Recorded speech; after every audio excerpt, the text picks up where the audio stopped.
جین ہم تعلیم اور لٹریسی ڈے پر بھی بات کریں گے، لیکن پہلے موسمیاتی تبدیلی پر بات کرتے ہیں، کیونکہ موسمیاتی تبدیلی کے ہم ویسے تو پچھلے کئی سالوں سے بات کر رہے ہیں، لیکن اب ہم اس کے پاکستان میں تباہ کن اثرات دیکھ رہے ہیں۔ اس سے پہلے بھی 2022 میں ہم نے دیکھا کہ سیلاب سے پاکستان میں 1700 سے زیادہ قیمتی جانوں کا نقصان ہوا اور پاکستانی معیشت کو تقریباً $30 ارب کا نقصان پہنچا، اور ہم یہ حالیہ مانسون میں بھی دیکھ رہے ہیں، سینکڑوں جانیں ضائع ہو چکی ہیں، مویشیوں کا نقصان ہوا ہے۔ اس کلائمیٹ چینج سے ہونے والی تباہی کو آپ کیسے دیکھتی ہیں؟ What are your thoughts on this? سب سے پہلے تو یہ تسلیم کرنا ضروری ہے کہ پاکستان نے ماحولیاتی تبدیلی پیدا نہیں کی۔ پاکستان کے کاربن اخراج کا موسمیاتی تبدیلی میں 1% سے بھی کم حصہ ہے، یعنی یہ کچھ بھی نہیں ہے۔ تو یہ ایک ایسا مسئلہ ہے جو پاکستان نے پیدا نہیں کیا لیکن متاثر ہو رہا ہے، اور پاکستان موسمیاتی تبدیلی سے دنیا کے سب سے زیادہ غیر محفوظ ممالک میں سے ایک ہے۔ موسمیاتی تبدیلی کے لیے پاکستان تیار ہو رہا ہے، لیکن ابھی بھی اس کو مزید تیار ہونے کے لیے بہت کچھ کرنے کی ضرورت ہے۔ ورلڈ بینک نے اندازہ لگایا ہے کہ اب سے لے کر 2030 تک پاکستان کو ماحولیاتی تبدیلی کے اثرات سے نمٹنے کے لیے تقریباً $348 ارب کی ضرورت ہوگی۔ کسی بھی ملک کے لیے یہ ایک بہت بڑی رقم ہے، اور یہاں پر نجی شعبے کو آگے آ کر بہت کچھ کرنا ہوگا۔ لیکن سب سے پہلے جہاں تک حالیہ سیلاب سے تباہ کاریوں کی بات ہے تو میری دلی ہمدردی ان تمام لوگوں کے ساتھ ہے جو اس سے متاثر ہوئے، اور شکریہ ان تمام بہادر کارکنان کا جو لوگوں کو بچانے اور ان کی مدد کے لیے کام کر رہے ہیں۔ میں جانتی ہوں یہ سب ابھی بھی جاری ہے، لاکھوں لوگ متاثر ہو چکے ہیں، یہ ایک بہت بڑا نقصان ہے۔ ہمارے 3 طویل المدتی پروگرامز ہیں جو ماحولیاتی تبدیلی کے خلاف قوت بڑھانے کے لیے ہیں، لیکن اس موجودہ ہنگامی صورتحال میں ہم نے ریسکیو کے لیے تقریباً $500 ملین کی امداد دی ہے، اور یہ وفاقی اور صوبائی سطح پر حکومت کو مدد کے طور پر دی گئی ہے تاکہ دوبارہ تعمیر میں مدد ملے اور تعمیرات کو زیادہ مضبوط اور پائیدار طریقے سے بنایا جا سکے۔ تو پاکستان جیسا ملک کیا کر سکتا ہے؟ کیونکہ جیسے آپ نے کہا کہ پاکستان کے کاربن کے اخراج کا حصہ 1% سے بھی کم ہے، جو کہ دوسرے ممالک کے مقابلے میں بہت کم ہے، تو ہم دراصل کیا کر سکتے ہیں؟ جی بہت کچھ کیا جا سکتا ہے، اور برطانیہ اس سلسلے میں 3 شعبوں میں پاکستان کی مدد کر رہا ہے جن پر دھیان دینا میرے خیال سے ضروری ہے۔ پہلا، ماحولیاتی تبدیلی کے چیلنج سے نمٹنے کی صلاحیت ہے۔ یہ اس لیے ضروری ہے کہ دنیا کا موسم گرم ہو رہا ہے، ہم چاہیں یا نہ چاہیں، اور یہ اچھا نہیں۔ تو ہم لوگوں کی کیسے مدد کریں کہ وہ بدلتے حالات کے ساتھ خود کو ڈھال سکیں، خود کو زیادہ مضبوط بنا سکیں، اور اگر کوئی مشکل آئے تو دوبارہ بہتر طریقے سے کھڑے ہو سکیں۔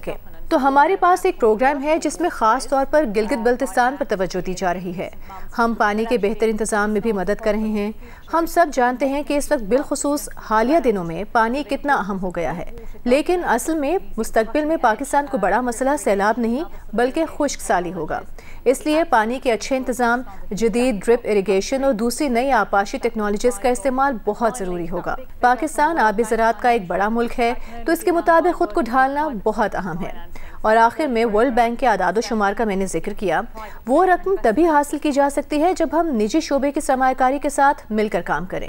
تو ہمارا تیسرا پروگرام پرائیویٹ سیکٹر کی سرمایہ کاری کے رسک کو کم کرنے کے حوالے سے ہے تاکہ پاکستان کی ترقی میں مدد کی جا سکے۔ It's about de-risking private sector investment to help Pakistan build and up we a have more different resilient challenges world. in Pakistan. We have too much. ہمیں پاکستان میں مختلف چیلنجز درپیش ہیں۔ بادل پھٹنے کی وجہ سے زیادہ بارش ہو جاتی ہے، تیز سیلاب آتے ہیں، پہاڑی علاقوں میں لینڈ سلائڈنگ ہوتی ہے، گلیشیئر پگھل رہے ہیں، اور مشرقی دریاؤں یعنی کہ بھارت سے آنے والا پانی بھی ایک بڑا مسئلہ ہے۔ تو ہمیں مختلف شعبوں پہ کام کرنا ہے، جس کے لیے برطانیہ نے مختلف وقتوں میں مالی امداد کے وعدے کیے، جیسے 2021 میں COP26 کے دوران £55 ملین کا وعدہ کیا گیا، اور پھر 2024 میں ایک اور £108 ملین کا اعلان کیا گیا۔ تو کیا یہ وعدے عملی طور پہ پورے ہوئے؟ Back in 2024. So has these pledges been materialized and used? So most of them are being materialized. جی، ان میں سے زیادہ تر رقم استعمال ہو رہی ہے، لیکن کچھ پروگرام 7 سے 8 سالوں پر محیط ہیں۔ ہم پاکستان کے ساتھ ایک طویل مدتی شراکت دار کے طور پر کام کر رہے ہیں، اور 7 سے 8 سالہ کچھ منصوبوں پر کام جاری ہے، اور بڑی رقم جیسے £108 ملین کا آپ نے ذکر کیا، وہ پرائیویٹ فائنینسنگ کے ساتھ مل کر کام کرنے کا منصوبہ ہے، اور وہ ابھی ابتدائی مراحل میں ہے۔ اس لیے تھوڑی رقم جاری ہوئی ہے، لیکن سب کچھ منصوبے کے مطابق ہے۔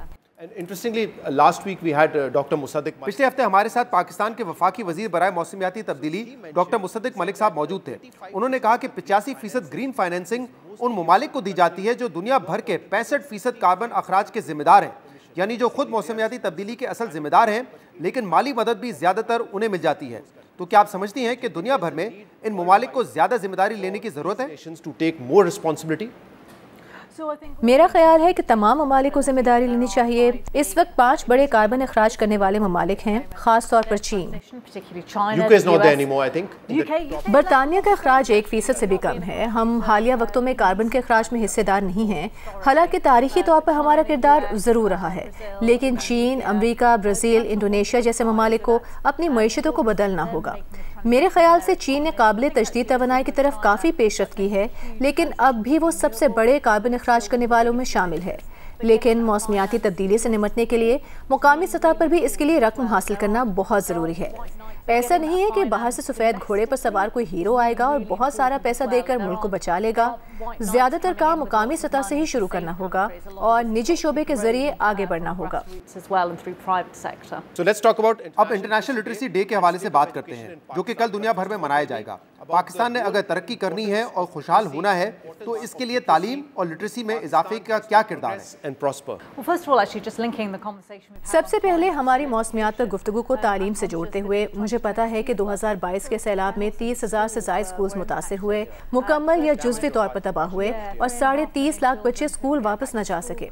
حتیٰ کہ حالیہ سیلاب میں بھی 500 سے زائد اسکول متاثر ہوئے ہیں۔ ابھی میں پچھلے دنوں خیبر پختونخوا کے وزیر تعلیم سے بات کر رہی تھی تو پتا چلا کہ ابھی تک سیلاب میں وہ 34 اسکولز، 6 اساتذہ، کچھ طلبہ گوا چکے ہیں۔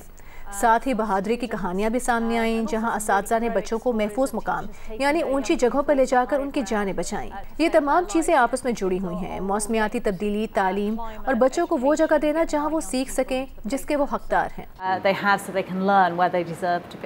Yeah, and you mentioned that 34 schools were damaged in KP, 648 were partially damaged, so you know the loss is huge. 34 completely washed away. G 34 schools بہہ گئے اور جیسا کہ آپ نے کہا کہ 600 سے زائد متاثر بھی ہوئے اور یہ سلسلہ چلتا رہے گا، سیلاب آتے رہیں گے، اسی لیے حالات کے مطابق خود کو ڈھالنا اور لچک پیدا کرنا انتہائی ضروری ہوگا۔ So how important you think literacy? تو آپ کے خیال میں پاکستان جیسے ملک کے لیے خواندگی کتنی اہم ہے، ایک ایسے ملک کے لیے جو ترقی کرنا چاہتا ہوں؟ To develop and progress. So I think literacy is میرے خیال سے خواندگی کسی بھی ملک کی معاشی صلاحیت کو اجاگر کرنے کے لیے خفیہ کنجی ہے۔ خواندگی پر خرچ ہونے والے ہر ڈالر کے بدلے میں GDP میں $20 اضافہ ہوتا ہے۔ ہر وہ ماں جس نے پرائمری تک تعلیم حاصل کی ہو، اس کے بچے کے نوزائیدہ عمر میں مرنے کے امکانات 20% کم ہو جاتے ہیں، اور اگر ماں نے سیکنڈری تک تعلیم حاصل کی ہو تو یہ خطرہ 45% تک کم ہو جاتا ہے۔ تعلیم اور خاص طور پر خواندگی ایک بنیادی چیز ہے جو کسی بھی انسان کے کام کرنے، دوسروں سے تعلق بنانے اور یہاں تک کہ دوا کی بوتل پر لکھا لیبل پڑھنے کی صلاحیت کو ممکن بناتی ہے۔ یہی وہ چیز ہے جو ترقی و خوشحالی لاتی ہے اور پاکستان اس کا حقدار ہے۔ deserves that. Yeah, and the numbers are not too remarkable right now because the literacy rate in Pakistan is... اگر ہم اعداد و شمار کو دیکھیں تو وہ حوصلہ افزا نہیں ہے۔ پاکستان کے آخری معاشی سروے کے مطابق پاکستان میں خواندگی کی شرح 61% ہے۔ تعلیم کے لیے بجٹ 2% سے بھی کم ہے، جبکہ دنیا بھر میں اوسطاً یہ شرح 4.5% ہے۔ یہاں تک کہ ہمارے پڑوسی ملک بھارت میں تعلیم کا بجٹ 4% سے زیادہ ہے۔ پاکستان میں 2 کروڑ 20 لاکھ سے زیادہ بچے اسکول سے باہر ہیں، اور یہاں علاقائی اور صنفی تفریق بھی ہے۔ مردوں میں خواندگی کی شرح 68% ہے، جبکہ خواتین میں یہ شرح 53% ہے۔ تو بالکل برطانیہ تو مدد کر رہا ہے اور پاکستان میں پروگرام چلا رہا ہے، لیکن پاکستان کو اور حکومت کو خود بھی تعلیم کے شعبے میں زیادہ سرمایہ کاری کرنا ہوگی۔ They have in Pakistan, but Pakistan needs to contribute more. The governments need to contribute more towards education. Yeah, absolutely. And I think here you've got a very good and very جی بالکل، پاکستان میں نجی اسکولوں کا نظام بہت اچھا اور مؤثر ہے، لیکن وہ صرف ان لوگوں کے لیے ہے جو اس کا خرچ برداشت کر سکتے ہیں۔ سرکاری اسکولوں کے نظام میں لوگ بڑی محنت کر رہے ہیں، لیکن یہ ایک بہت مشکل کام ہے۔ پاکستان میں تقریباً 4 لاکھ مدارس بھی ہیں جہاں ایک الگ طرز کی تعلیم دی جاتی ہے، اور جیسا کہ آپ نے کہا کہ 2 سے 2.5 کروڑ بچے اسکولوں سے باہر ہیں، تو ایک طرف تو یہ مسئلہ ہے کہ اتنے بچوں کو تعلیم کیسے دی جائے، اور دوسری طرف یہ بھی اہم ہے کہ تعلیم کا معیار کیسا ہو۔